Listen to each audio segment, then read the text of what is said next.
Okay, this video is going to be a little bit tough. I'm going to try and keep it as short as possible. The things that I said in the video title I'm going to show you quickly. I'm going to show you as rapidly as I can, but I don't want to start trying to oversimplify the concepts that are actually quite complicated. Let's talk about healing narcissists, okay? Like, do I believe it's possible? So yes, I believe it's possible to heal a narcissist on the condition. Heal narcissist on condition.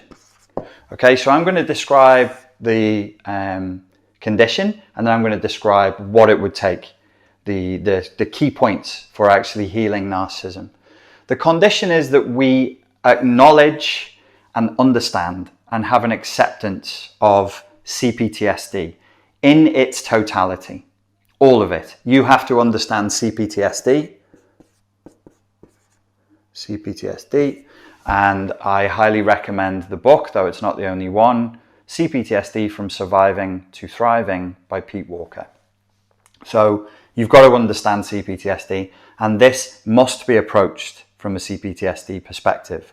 That means we also are on the condition that we understand the 4 Fs, fight, flight, freeze, and fawn, and how they develop from childhood trauma.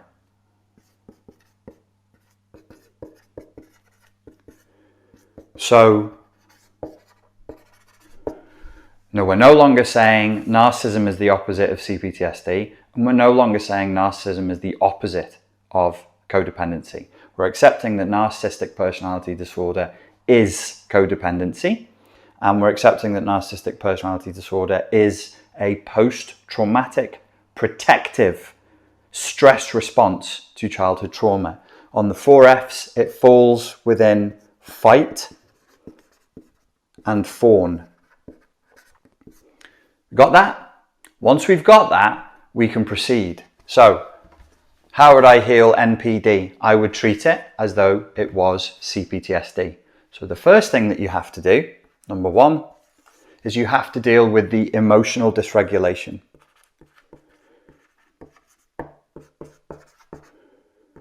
There are many well-intentioned people on YouTube who really want to help people with narcissistic abuse and recovery from narcissistic abuse.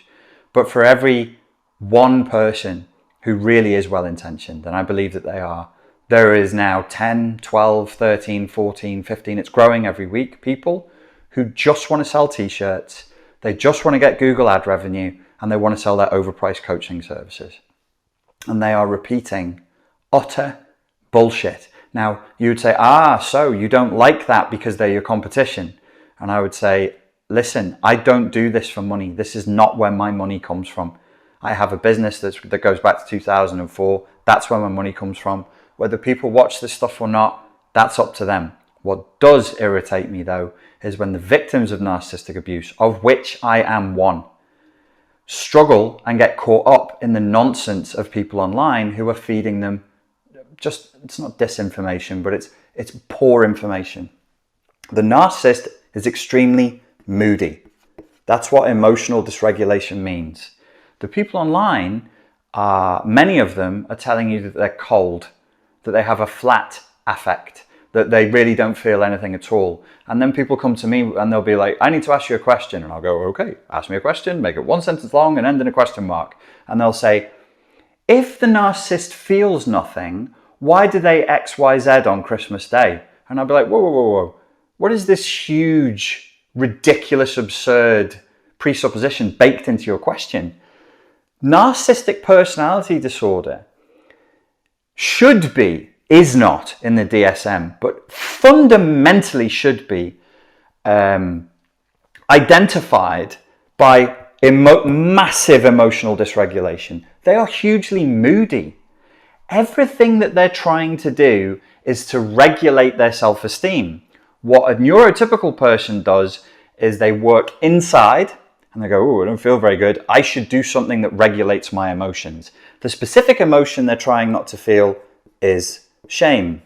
So somebody the other day said, Richard Grannon, you've said that that narcissistic personality disorder is shame-based.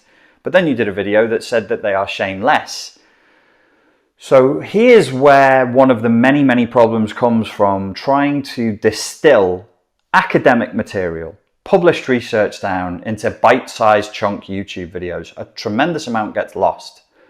There is a difference between a trait, an emotion, and a behavior. The behavior appears to be shameless. There appears to be a lack of healthy shame, but ironically enough, and it's not easy to understand, and I won't apologize for that. It's like apologizing for the fact the sky is blue and water is wet. It's just the way it is.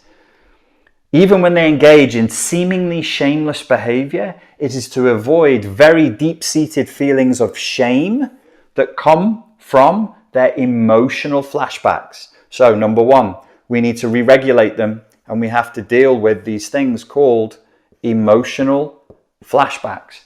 Why does the narcissist attack? Why do they provoke? Why are they predatory? Why do they lie? Why do they hurt? All of that you can feed back to trying to avoid massive amounts of abandonment, terror, and shame. Huge feelings of shame, and possibly even more than shame, sadness. I did a video called the CPTSD archetype of the sad baby. I'll link to it at the end of this video. I highly recommend you watch it. I was talking about codependence. I was talking about the victims of narcissistic abuse. But actually, the sad baby is probably far more relevant to the NPD than it is to the victim of the NPD. What I was saying in that video, briefly, is that some of these emotional flashbacks, this is already getting complicated. I'm sorry about that. I'm not sorry about that. I'm not codependent anymore. You're just going to have to suck it up and deal with it. It's complicated. It's not my fault. Emotional flashbacks. Here, what I was suggesting is it's not just that you feel sadness, you feel shame, you feel guilt, you feel joy, you feel love, you feel what it is, but you actually feel a specific combination of 4 or 5 emotions at certain levels, and they create a melange of emotion that shows up almost as a new personality. So imagine you showed up and you felt confident, excited, giddy, energized, super optimistic, really happy, and you were just getting surges of joy. You would show up as a certain personality, right? If you showed up and you were cranky, you were jealous, you were angry, you were bitter, you were resentful, you were envious of other people's victories, and you were feeling vindictive, you would show up as a different personality. But it's emotions that bring you there, right? So a certain cluster of emotions creates certain archetypes. So your emotional flashbacks, I am hypothesizing, this is now not published research from people with degrees and doctorates and PhDs. This is my hypothesis, that you will show up as a certain archetype, and that actually the NPD is archetypal because of the coordinates of 5 peculiar emotions, or 6 peculiar emotions, or 7, I'm saying peculiar, I mean particular emotions, sorry, I mean particular emotions. And so it's archetypal in the sense of it being like a morphogenetic field. It's out there as a thing that people can be. I'm not saying anything mystical. I'm not talking about angels and demons and religion and God here. Not at all. I'm still well within the realm of psychology here. But I'm saying there's an archetype. So why do they all show up the same? People say, why does my narcissist do exactly what your narcissist does? You know what my narcissist said to me on my birthday? My narcissist, bless you. He said this, oh my God, my narcissist said exactly the same thing. But my narcissist is female, 62, from Taiwan, and your narcissist is male, 21, and from the Dominican Republic. They don't speak the same language. They're on different sides of the world. They're from completely different cultures. They're from completely different environments. They're totally different ages, so they were raised in a different culture, and they're saying the same shit. Why? Because of this. Because of this. They're showing up as an archetype. The archetype I put forward was the sad baby. So the sad baby shows up, and I was noticing this in codependence where they wouldn't help themselves. So I would be like, go and do an exercise on emotional literacy, pick up a piece of paper and a pen, and they go, I won't, no, not I won't, I can't do it. And then I was hanging around with my nephews, and I think like one of them wanted to grab a pen or a phone off me, and I went, no, because I need that now. And he got really, really sad, and he lay on his back going, and I was like, damn, some of my clients are like this. I'm like this sometimes. I can't, I'm the baby now, empathy. I can't speak. I want the thing. I don't know why I want the thing, but I need you to give it to me because I'm a baby. I need you. So, also needs others. Cannot do it myself. So I started thinking about it. Like one of the babies, I think he's now 9 months, and the other baby is 2 years and 4 months. So I can hang out with them together, and I can go, so when you want something, you just have to like scream or cry or shake or go, because you don't have motor function. And the other baby, a little toddler, I was playing with him one day, and he wanted to throw a ball with me, but he wanted to go outside the garden, but he's not allowed outside the garden. But there's no gate to stop him. So his parents have just said, you can't go further than that. So we're playing with the ball, and he looks at me, he looks at the ball, and he goes, I want to go outside, but I don't have the agency to go outside. So he looks away from me, and he drops the ball, and then he turns to me and he goes, uh-oh, ball gone. And I'm like, Who does he want to go and get that ball? Well, it's going to be the adult that has to go and get the ball because he doesn't have the agency. So I started to look at manipulative or exploitative behavior in childhood that comes because you can't do it yourself. So you need to employ other people. Are we not recruits? Have I not used that example of being like recruits? I think in one video I said we're the actors in a film, and we have a job to do on set, and if we don't do it, we get binned. They recruit us. We are their recruits. We're their employees. They hire us. They don't pay, unfortunately. It's slave labor. So the sad baby archetype was important. But then there's another archetype, and it's grumpy or angry baby, or angry toddler now, perhaps, a little bit further along in the developmental process. So you could say that the archetype there is like, as I mentioned before, cranky, because the moods are up and down, especially if they're not getting narcissistic supply. They think they're amazing, and then they get feedback from the environment, like a shitty comment on a YouTube post that says, you're not as clever as you think you are, fuck you, and they get angry. So they go from sad baby, mummy's not coming to help me, or my uncle's not coming to help me, into angry baby. It's like, right, so you're not going to do this, are you? Ah! You get the rage, the temper tantrum. So we'll say it's cranky. We could say it's vindictive. Listen, let me say this loud and clear. Children can't be narcissists. Don't start applying this to your kids. Don't start talking about abandonment anxiety and all of that with 5-year-olds. They're not there yet. This is all totally natural, totally healthy behavior. Totally natural, totally healthy. What's not healthy sometimes is the behavior of adults around them. So if a baby is sad and is crying and lives their life in an environment where when they cry, nothing happens and they don't get help, they'll make the switch from sad baby, which is a more what we would think of as the classically codependent fawn responder, but there's another element to that is necessary that we'll get into later. They'll go from sad baby into angry toddler, and there's only like 4 or 5 attributes. They're cranky, they're selfish, they're grumpy, they're vindictive. There might be elements of sadism there. They might want to hurt people or punish people. So usually we'd say it's punitive. There's a punitive element there. You didn't do the thing for me, so now I'm going to smash a Tonka truck into your shin. Ha! Fine. That is in children. Healthy, normal, it's a phase. Children are supposed to go through a phase of healthy narcissism. They're supposed to be egocentric. They're the center of the universe, and that's it. Totally healthy. Then they're supposed to grow out of it. In the case of the narcissistic personality disorder, they never do. So to heal this. We need to understand the emotional dysregulation. Sorry, I should have numbered this. Emotional dysregulation. Well, first of all, the number one condition is you've got to understand CPTSD, and you've got to accept that NPD is not demonic. It's a response to trauma. It's a protective response to trauma. The child is, NPD, we say it's fight fawn, but strictly speaking, they have to have a very active imagination. They have to be able to dissociate. So they've experienced trauma that caused them to just leave their body. That's how they form the false self. That's how they create the false self sort of fantasy that they live inside of, that they're wonderful and they're amazing, is because their imagination is exceptional.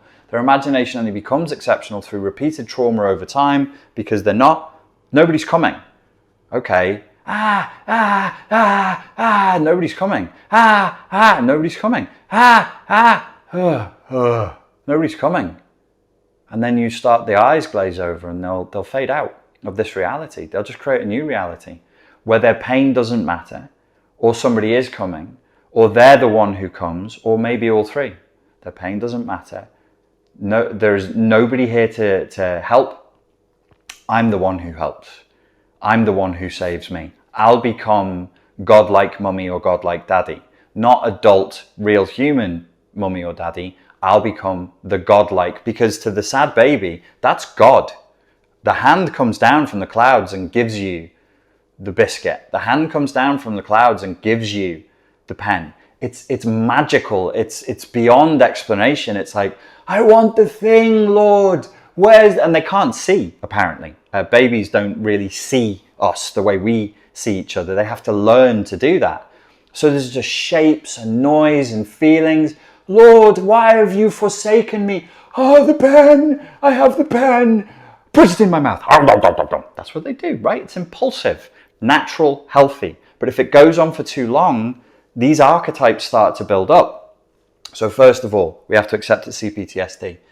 Once we've got that condition, that overrides everything else I'm going to tell you right now. Then we've got to deal with their emotional dysregulation. Then we've got to deal with this archetype. There has to be some therapeutic work done around the fact that when they are emotionally dysregulated, they're showing up with the same 5 or 6 emotions from toddlerhood again and again and again. Like if somebody leaves you a shitty YouTube comment and you're 42, it's not helpful to respond from an archetype, from a personality that's made up of 6 emotions that would be appropriate for a toddler to have. So we've got to deal with the emotional dysregulation. We've got to deal with the fact that this is an emotional flashback, is what I'm suggesting. So I'm going further than the Pete Walker book. I'm going beyond the CPTSD from Surviving to Thriving, and saying we all do this. Whether you have NPD, psychopathy, or not, you're not this at all. You will have a specific combination of. So when you broke up with your ex, because you're probably only here because you split up with your ex-husband, your ex-wife, boyfriend, girlfriend, whatever it is, and now you're in a lot of pain, that specific pain that you're in is changing you. You're becoming the person who feels pain. And the pain is enormously intense because it's probably taking you back to another period of your life where there's no plug on this. There's no valve on this. This is just boundary smashing amounts of pain and suffering that I'm feeling. So we've got to deal with the emotional dysregulation. We've got to deal with the fact that the emotional dysregulation is popping up as a certain archetype. So if you wanted to make a valiant effort to help somebody with NPD, this is the route I'd go. I'd emotionally re-regulate them. We have exercises for that. We look at the specific archetype that's showing up from the emotions. And when this personality shows up, we would handle it as a complex emotional flashback, as an archetypal emotional flashback, right? So you're focused on the emotional flashbacks. What's the next thing I've told you that you have to do when it comes to dealing with CPTSD? And this is absolutely key for helping narcissists to recover. The next thing I told you to do is to overcome the superego. There's a superego problem. I know that this sounds complicated. A lot of people get confused when I say the word superego, but it's actually very, very straightforward. One second. Ooh. My knees are fine. Thank you for asking. It's a concept from Freud. And what it means is that you have a part of you that is regulating moral behavior. It's regulating right and wrong, and it's telling you whether you're doing a good thing or a bad thing. It's a good part of you. You need it. It's part of a trinity of parts that you have. You have the ego, which is your normal everyday personality. The id. This is really dirty. Why did this get so dirty? The id. And then you have the superego. So the id is like you're in a child. It's like you when you're a toddler. The ego is your self that you show the world when you're chatting day to day, your personality. But then you have something above all that. And this is key if the narcissist is going to heal, which is called the superego. Now, super here just means above, and it regulates the ego. It justifies the ego's decisions. So superego is not like Superman, or it's super good, or it's super powerful. It means above. So this is above the ego. So I usually draw it like a lamppost with a light on, looking down at the ego. It's like a parent. The parent looks down on the child and tells the child what's right or wrong.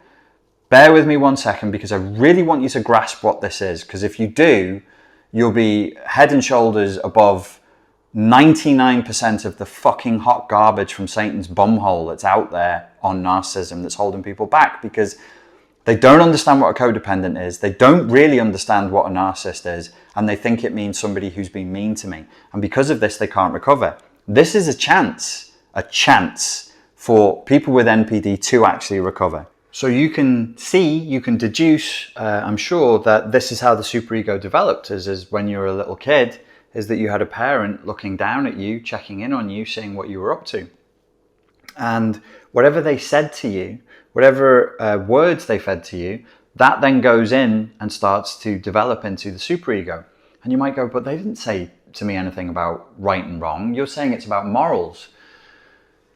Yes, they might have taught you about right and wrong, but it doesn't mean like a moral code or value system in quite such an explicit way. It's far more implicit than that. Think about spending time with a very small child who is 2-3 years old, and they can perambulate. They have the 2 legs and they do the walking. And you have to watch them to keep them safe. You'll notice as they go on their voyage of discovery in the world, they come across things, and then they'll see a thing, and then they do their 2-legged squat, where they just drop down, and then they'll pick the thing up, and then they'll look at it. What do they do next? They look at you. They look at you, to your facial expression, to your tone of voice, to tell them yes, no, good, bad, pick up, put down. You may have that, you may not have that. They're waiting for an injunction.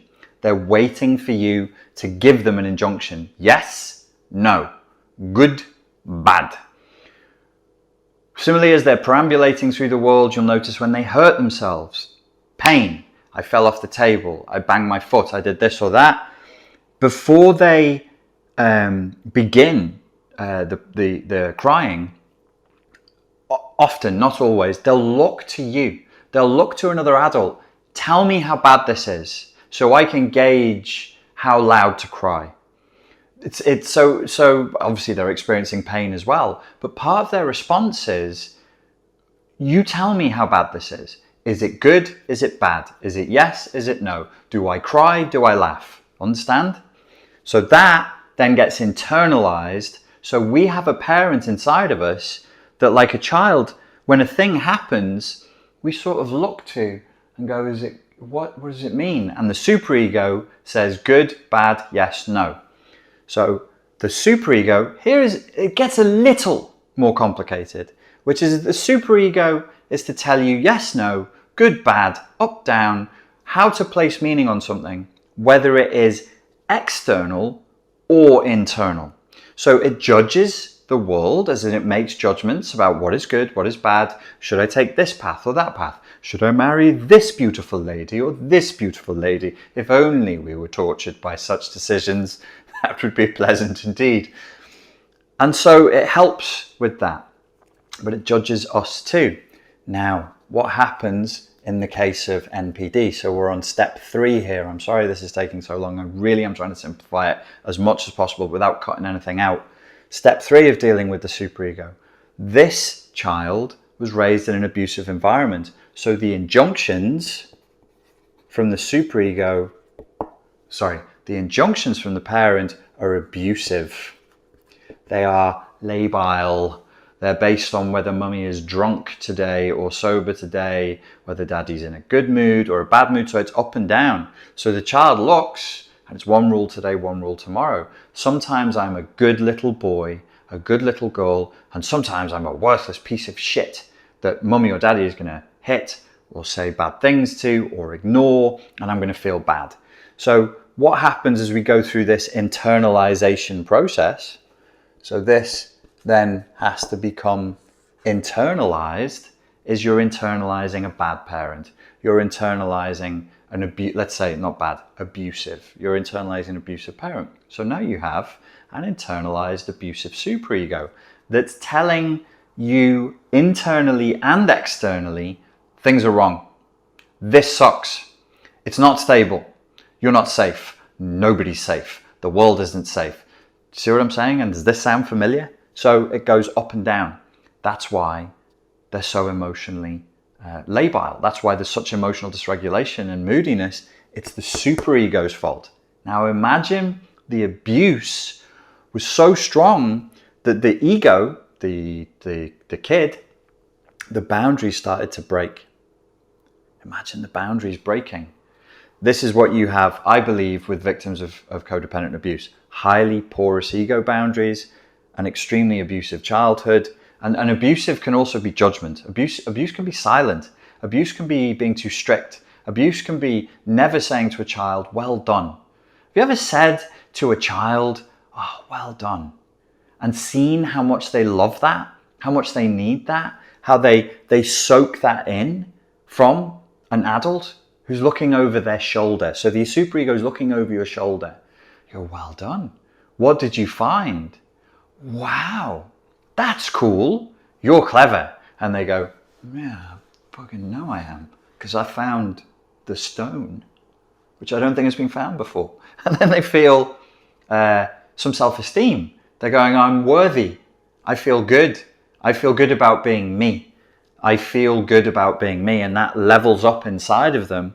And there's over and over again, I go, wow, that's good. Yes, that's great. Well done, right the way through until he or she is, 18, 19, 20 years old. And I'm not going, wow, you did your GCSEs. Well done. But I'm doing the equivalent of that. I'm going, well done. That was really good. You worked really hard and you did so well on this subject and this subject and this subject that you hated. You still came through on it. Well done. That's great. It's still the same thing. And the superego is becoming positive. It's becoming helpful. That child growing up into an adult can now see good, bad, right, wrong, left, right. And it's clear to them. For somebody with broken ego boundaries like a codependent, it's not clear. And it's very easy for somebody else to infringe on our ego boundaries. When we are actually moving all the way through to narcissism, and I'm not the first person to say this, and Sam Vaknin has said the same thing, is actually there is no ego. There's only superego. Could you imagine? So you have no ego boundaries. So you are everything and everything is you. That's supposed to be romantic. That's terrifying. But that's pure, unadulterated narcissism. There's no boundary between me and the world. There's no boundary between me and you. I'm everything. God is everywhere, and I'm God. God is all powerful. I'm God. I'm goddess. I know it all. I've got the whole world in my hands. I've got the whole galaxy in my hands. So there's no boundary at all. And you go, well, why are they so egotistical? Because there is a superego and it's fucking ferocious. It's vicious. The vicious attacks that you receive when you're, say you're in partnership with this zero ego, but only superego person, there's no boundaries between them and you. So when the superego attacks them, may as well attack you. In the CPTSD literature, we call this inner and outer critic. The inner critic is the superego attacking the self, and the outer critic is when it makes judgments about other people and the world and goes, that sucks, that's worthless, that's useless, it needs to be attacked. So we then have to deal with the superego. And this is where I am less hopeful of therapeutic progress, because when we do coaching and therapy with people, if somebody has weak ego boundaries, the coaching process basically strengthens their boundaries. So when I do work with people, or I do like a 30-day challenge with people and I'm giving them exercises, the exercises, one of the things is there to do is to give them a stronger sense of self. So the ego boundaries heal. There's no ego here, there's only superego. So where's the executive function, the agent that you can communicate with to make therapeutic progress? It's not there. There's just a fucking savage, ferocious superego there. So you've got to work on the emotional flashbacks first, and then the next step would be to explain to the NPD, look, mate, your superego is vicious and it's out of control and it doesn't want you to make progress. Why? Because this is mummy or this is daddy, and the injunctions down were not just you're worthless and you're a piece of shit, because if that was the injunction downward, you probably would just end up with the victim of narcissistic abuse, the fawn responder. Probably. There were two different injunctions. Let's make this the fourth thing that needs to be resolved. So there's two separate injunctions. You are good and you are bad, because for NPD to be NPD and not psychopathy, there has to have been a degree of spoiling there. So this is the fourth thing, is where the superego splits and starts saying, you're all good, but really extremely good. The best, the hugest, the biggest, the bestest, the wealthiest, the sexiest, the most beautiful, and it's extreme. So it always goes to one extreme, or you're all bad. And so as you're, say if you were doing coaching or therapy work with a narcissist, if they weren't in, if you say to them, look, you're not the king of the world, you're not God, you can't treat people like this because there's terrible consequences to your life, so on and so forth, and they accept it, which they can do. They can actually accept that. They go, yeah, I don't see my kids anymore because the mother has put out a restraining order on me, or a woman saying, you know, my life sucks. I've been through so many relationships and everybody keeps telling me the same thing, which is I'm, you know, this dreadful monster and I really want to be loved. I want to heal. That's the only way that you're going to get the NPD into therapy, is if they're effing desperate. And they've got here and you say to them, so say if you do it the wrong way, you go, listen, you have to accept that you're not God. It's not hard to get the narcissist to accept that they're not God, but the very next thing that happens is they swing all the other way and they'll go, you're right. I'm a piece of shit. I'm worthless. I'm the foam from the poop in the sewer. Jesus, that's awful. I'm sorry I said that now. But that's where they go. And it's not helpful. There's no therapeutic use in that, because neither of these things are true. The truth that's so hard for them to accept is they're just a person. They're just a person. You're not the world's best and you're not the world's worst. You're not special.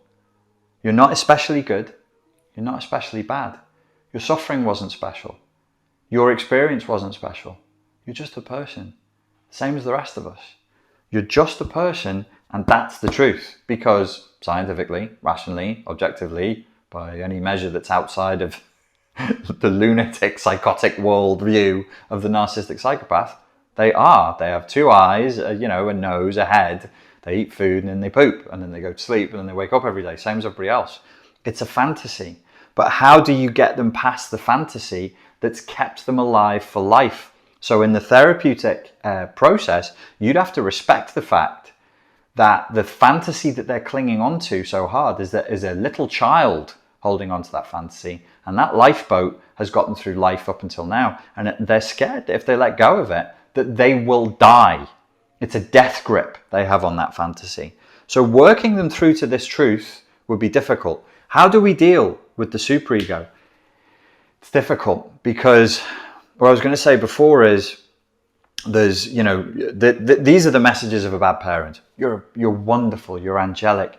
Oh, you're the best piano player. You're the best artist. You're the fittest swimmer at age whatever you were when, you know, there has to be some narcissistic supply for narcissism to develop. Otherwise, it's going to be psychopathy. If it's pure abuse and you're worthless, you're nothing, you're shit, and everything in your life is shit, you become a psychopath.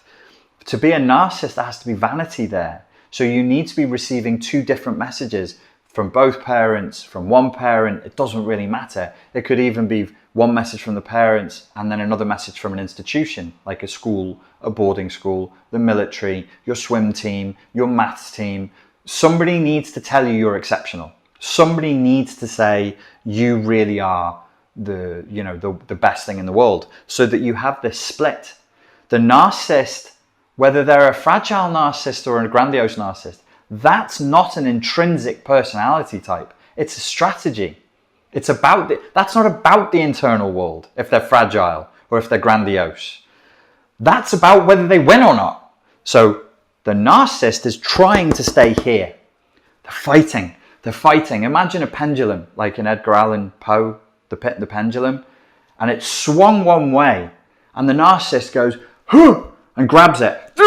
Hold it in place. The pendulum must stay here, or I'm going to die in this, Edgar Allan Poe's torture chamber of the pendulum. I'm going to die. Hold on. It's hard, and it's effort, and it makes me cranky, and it's difficult, and I'm hypervigilant, and I'm constantly trying to reprocess reality so that I'm the king, so that I'm the queen, so that I'm God, goddess. That's the pendulum swung towards you're good. But if it swings, it doesn't stay here and go, oh, I'm not really good, I'm not really bad, I guess I'm just trying to make it the same as everybody else. It goes, whoom, here, you're the world's worst. You are worthless, you're nothing. And you go, no, the grandiose narcissist doesn't do that. That's only the vulnerable narcissist. And I'd say, yes, fine, well done. You managed to read the research and go somewhat beyond the fucking 7-minute long YouTube video. Thank you. But I think they're wrong. Who the fuck am I to think they're wrong? I'm just a dude. I have access to a camera and internet connection, so I can say this.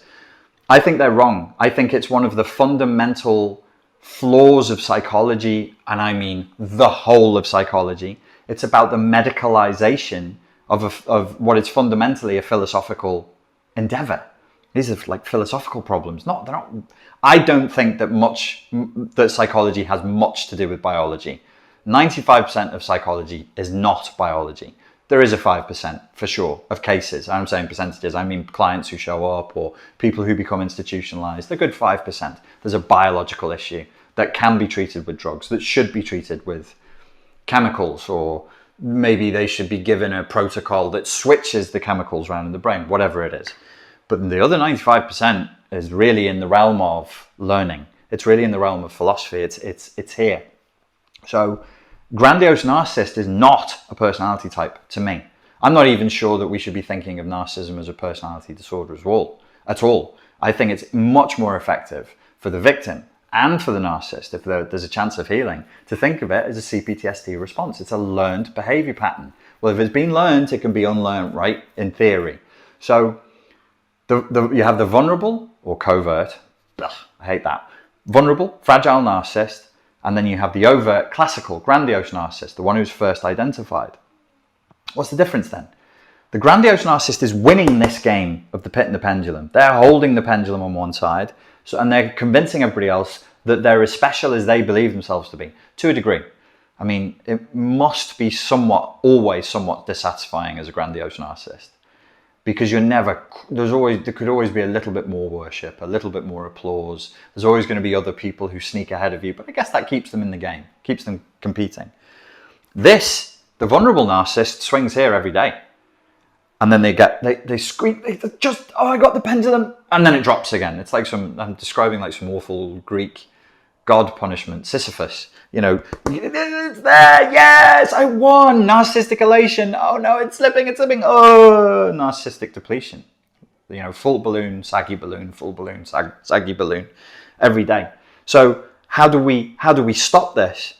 You've got to understand that part of the superego injunction problem that they're dealing with is not just a parent that said, you're wonderful when you swim well, when you do maths good, when you do whatever, when you're funny.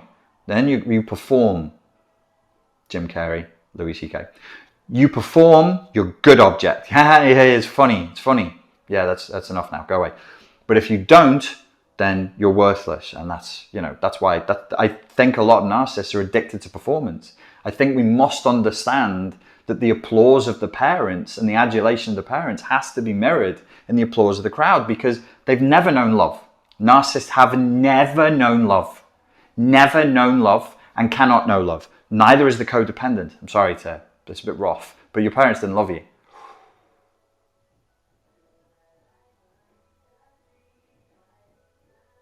If you're here and you're struggling, it's probably better for you to deal with this now. Your parents didn't really love you. In some cases, your parents probably wanted you dead. You fucked your parents' lives up, and whether they told you or not, you felt it. And you were a very sensitive child. Your parents didn't love you. This is true for the narcissist, and it's true for the, let's call them the perpetual narcissist victim, let's say, for want of a better term, at this precise moment in time.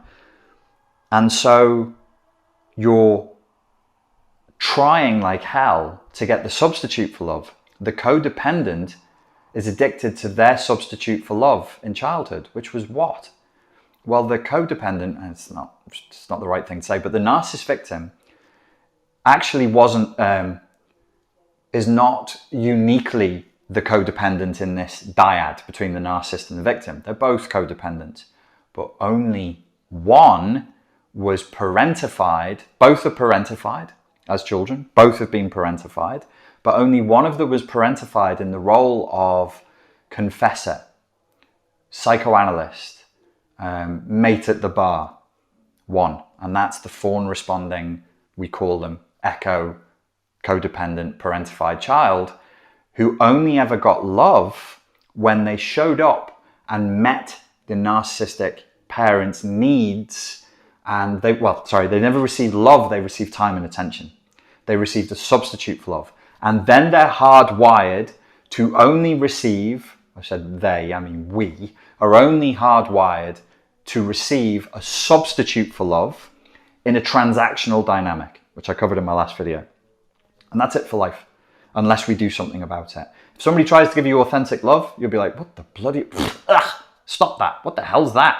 Ugh, no, I want my transactional substitution for love. I want a narcissistic person, parent, partner, parent. You notice how close they are linguistically, partner and parent. I want my partner parent to pat me on the head and go, there's a good boy, there's a good girl. And I go, oh, thank God. Oh, yeah, now I'm getting my narcissistic supply. I'm sorry, codependent supply. That's a codependent supply. That's the echo supply, is when the narcissist goes, you have been good today. I will beat you less. That's it. That's what we fight for. That's what we call that love. For the narcissist, they didn't receive love. They received adulation. Adulation. So they would have been abused and then put on a pedestal. Sam Backman's supposed to be in shot. There he is. Put on a pedestal, as Sam would say. So the child is put on a pedestal. And that is their abuse, because spoiling is abuse. You're not appreciating the child for a child. You're supposed to chill with the kid and be like, yeah, you're fine. Not, you're the most amazing, beautiful child that has ever childed in the child. You're not supposed to fucking do that, because it screws them up. So if you give a child real love and you spoil them with that kind of attention, they wouldn't grow up into an NPD, but they'd grow up vain. They'd grow up vain, and they'd grow up dismissive of people who didn't repeat that. And they'd have highly pronounced narcissistic traits. So the idea is to bring them back here to truth. The superego injunction down is not just the split. So I've described the difference between the victim and the narcissist. There's another injunction here that's really, really difficult, which is don't rise too high, kid. And the codependent and the narcissist both received that injunction from childhood. You had not highly likely, I am speaking now of the likelihood, the statistics, that you had highly narcissistic parents who covertly wanted to keep you down because they felt narcissistic injury when you grew up. You're growing into the world and becoming smart and learning words like, Mummy, I can spell schizophrenia. And on the one hand, she'll be like, wow, I'm so proud of my child who's smarter than all of the other children.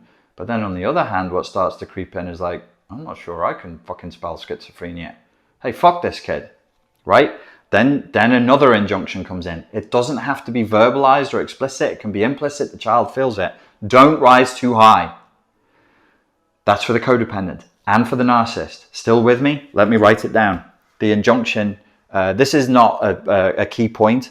It's a point of understanding for up here. So we put an asterisk here and it's here. This is critical.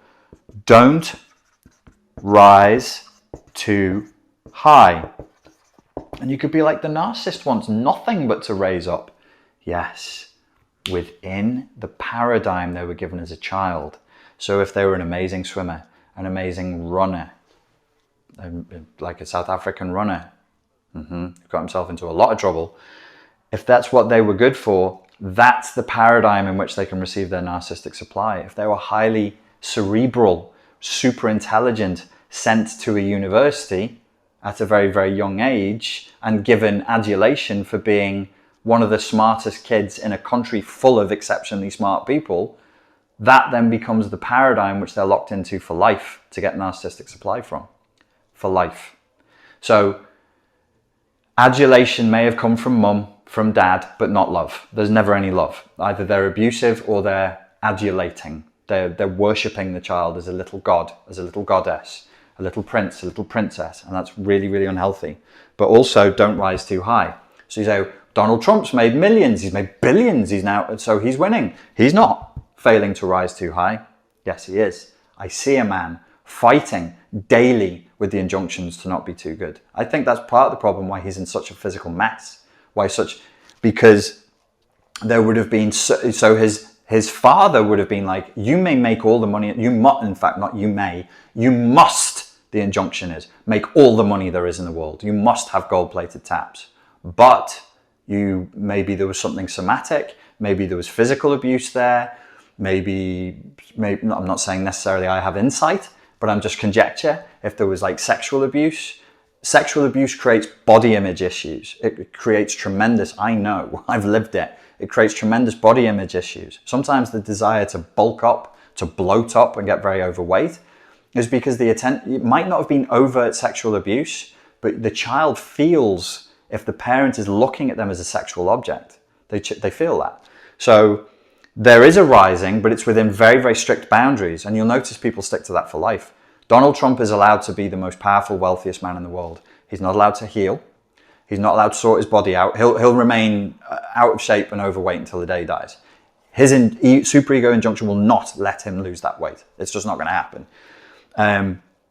And so this is what I want to say to you about healing. How do we get past point number 3 to heal the superego?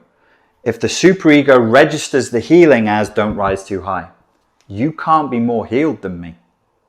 You can't, says the superego, says the mother, says the father. So when you start to heal and work and do the work, the narcissist is highly likely to attack you as the therapist, the group, if you're in a group, and the protocol. I knew this wouldn't work. I knew this would be shit. All psychologists are quacks. It's a shakedown. I knew that this therapy would work for other people, but nobody understands how special my trauma is. No, and then they'll walk away and be like, they couldn't penetrate my mind. It was too vast and too complex for their shitty system developed for mere mortals to penetrate. It's not that at all, because the narcissistic personality disorder, for whatever else it might be, in its structure and its functioning is incredibly simple. I mean, everything the narcissist does that people go, oh, it's so complex, you'll never understand them. I'm like, are they getting narcissistic supply or not? That's it. It's super, super simple. I don't think there's another personality issue that you can boil down to that one sentence the way you can with NPD. So how are we going to get them past this? We've got to do a lot of superego work, and we need to help the NPD develop an ego like a normal person, neither amazing or shitty. just a person, an ego that can start to resist. It's like me now, I've had ACL surgery and the quad is switched off because I didn't do anything. I wasn't allowed to use my leg for 2 months. So I now have to kind of like make it switch on, and I can feel it sluggishly going, oh, we have to make the ego switch on in resistance to the superego. We have to have the NPD grow an ego, grow the muscle of the ego by fighting back to the superego.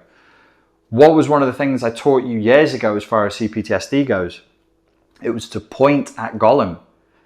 Pointing at Gollum was so that you could understand that voice, that impulse, that injunction, that's not you.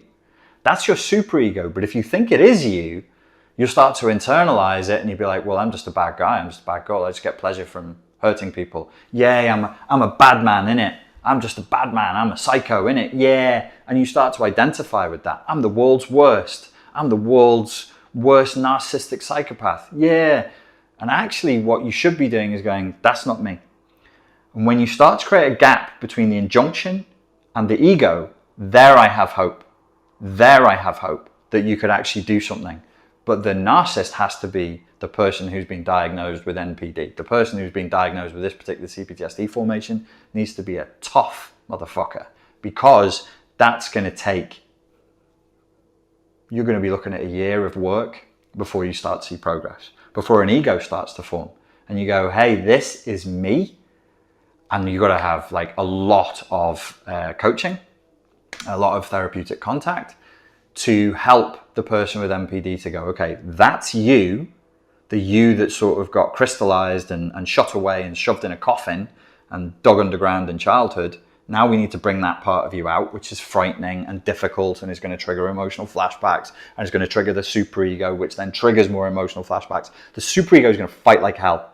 The superego, because this process of healing kills the negative, vicious superego. And it's like an alien inside of you. You know, when you, like in the Alien movies where they came over and they hit it with like a flamethrower and stuff, and it went, and it tries to kill everybody. It doesn't want to die. But it is like an alien in that it colonizes. It injects the person and it lies there within them and sucks the life out of them. So there's just this pale, crusty soul left who's mean-spirited and vindictive and predatorial, but it's actually the alien. This is the colonization of the slave training in childhood that's inside of them. That's the problem. The superego isn't the problem. Let me be very clear. The inner critic, the inner critic and the outer critic is a problem. That's a superego that's toxic, that's toxified, that's sending bad messages. We want the superego. We need a superego. If you don't have a superego, you wouldn't be capable of feeling healthy shame. You wouldn't be capable of feeling healthy guilt. And you might start vectoring up for psychopathy. You need a superego to know how to do well in life. So we've got to build an ego and we've got to fight that superego. So I've given you 4 points for healing. Here's the 5th point. To practice, to physio the ego, to be like, you know, with my leg now, I have physio drills that are literally like, straighten your leg and engage the muscle, straighten the leg, and it's over and over and over again, and it's going to be months before that quad comes back. That's just the way it is. It's going to take time. We need the NPD to develop an ego in order to fight the superego, the toxic superego, and cleanse it and hopefully end up with a positive superego. That means creating a new inner parent, internalized inner parent that's positive and not negative. But you can't install that whilst the toxic superego, that alien, runs the show. It's not possible. So we need strong ego. So strong ego, formed in adulthood, post hoc, as though you were a child trying to figure out the right way to live in the world. What's the appropriate way? I believe it is philosophy. I believe it would be to talk, and in talking, think philosophically about morals, about morality, about right and wrong. And the NPD, in order to heal, has to do this. What is right? What is good? What is the purpose of life? They don't need to come up like, this is physio for the ego. I don't massively care what they say. The content is not important. The context is everything. so that they can develop moral boundaries, so that they can develop boundaries between themselves and other people, so that they can begin to grow in consciousness. Because if we don't elevate the consciousness of the NPD, they'll remain NPD for life. Their consciousness needs to be elevated. We've got to move them to a point where they can grow into the ego. That's a part of themselves that's off, by the way. Say they've been in a coma for their entire life, and you go, you've got feet, you know. They go, no, I haven't, can't feel anything. They don't work anyway. I don't need stupid feet. Feet are for normal people. Screw normality. I'm special. And you go, yeah, okay. You've got feet though, and you're trying to get them to use their feet. You're trying to get them to walk. I suspect that so imagine you now have a strong ego, you've detoxified, or you're working towards. That's going to be a long ass process. It's going to be hard to detoxify the superego. They've developed something of a moral philosophy so that it's not about the moral philosophy. This is incidental. It's like focusing on the pull-up bar. It's not the pull-up bar that counts. It's your muscles that count. The pull-up bar is not special or clever or useful. Moral philosophy allows you a training station to push, to pull, to work against, to struggle with, so that eventually you develop muscles and you go, yeah, I'm strong now. So once the NPD actually, this is the irony, and I'll wrap with this because I realize I've gone for a very long time. Once they actually develop an ego and become what we all call them egotistical, when they develop in the Freudian sense, in the psychoanalytic sense, an ego, they won't need other people because they'll have agency. So once that ego is developed and I have agency, I'll grow up as an adult and get addicted to being adult who's independent, because narcissists are codependent. They need people. They're highly dependent on other people. They won't need that anymore. That's why the sad baby needs others. Come, I want the thing. You do it for me is the sad baby archetype. The grumpy baby, the grumpy toddler archetype is you didn't do it for me and now you're going to pay. Now you're going to get the Tonka truck in the shin. So they won't need that anymore. Now they'll be able to do it for themselves. This is not fantasy land. This process is not going to be like, oh, they started on day one and here's their progress. I would expect fully to be viciously attacked. Not by, we would say, by the NPD, but by their superego. Because the superego is going to be like, oh shit, oh no. They won't need me anymore. I'm going to die. Oh no. Attack. Attack the therapist, attack the coach, attack the stupid YouTube video, attack the process, attack the system, attack humanity. Just don't kill me. Think of everything I've done for you up until now. Oh my God. It's like some funny scene from a film where they catch the demon. You actually eventually corner the demon. It's like, no, think of all I did for you. You ruined my fucking life, fucker. So that, I would say, gives them agency. We reduce the flashbacks. They don't need the NPD archetype anymore. It's no longer a part of who they are. Will they backslide? Oh, by the way, this is gonna be like, no, screw you. I come back, and it'll be like, yeah, I hate this. Yeah, oh, okay, this isn't too bad. No, screw you. It'll be like that. But even when they get from point A to point B on this amazing graph I just drew for you, when they get here, they're still going to backslide. They're still going to go backwards again because it's primal. It's from childhood. That's their favorite way of. It's not favorite. There's no choice with a narcissist. They have no choices in how they in the archetypal emotional response. They do have moral choices once they're in that response. But we all have to understand. You understand it, person watching this, person who's probably the victim of narcissistic abuse, not the narcissist. How powerful an emotional flashback can be. I would get, my response for a couple of years was fight. And if I got into a rage, there's no reasoning with me. I got myself into a lot of trouble because eventually, if you're not punching a car or breaking a phone, you'll be punching and breaking a person. And I got into a lot of trouble because I just couldn't handle my own emotions.